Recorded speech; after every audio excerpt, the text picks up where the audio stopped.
पवन सिंह के stage show में जमकर चले ईंट पत्थर। पुलिस प्रशासन ने भी भांजी पब्लिक पर लाठियां। मित्रों, बताएंगे पूरी खबर। इससे पहले आप हमारे चैनल को सब्सक्राइब व वीडियो को लाइक शेयर कर दीजिएगा। जैसा कि आप लोग जानते हैं, नेपाली स्टेज शो के दरमियान पवन सिंह सीधे अपने काफिले के साथ पटना में एक मॉल का उद्घाटन करने के लिए पहुंचे थे।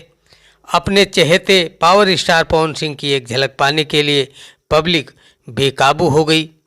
फिर पुलिस को पब्लिक को कंट्रोल करने के लिए पब्लिक पर लाठियां भाजनी पड़ी। लेकिन पब्लिक भी कहाँ कम थी, कहाँ मानने वाली थी। पब्लिक ने भी जमकर पुलिस पर ईंट पत्थर चलाए। बड़ी मुश्किल से पुलिस प्रशासन ने भीड़ पर काबू पाया। काबू पाने के बाद में मित्रों तभी मॉल का उद्घाटन हो पाया। जानकारी कैसी लगी कमेंट में ज़रूर बताएं। चैनल पर नए हैं तो चैनल को ज़रूर सब्सक्राइब कर लें। धन्यवाद।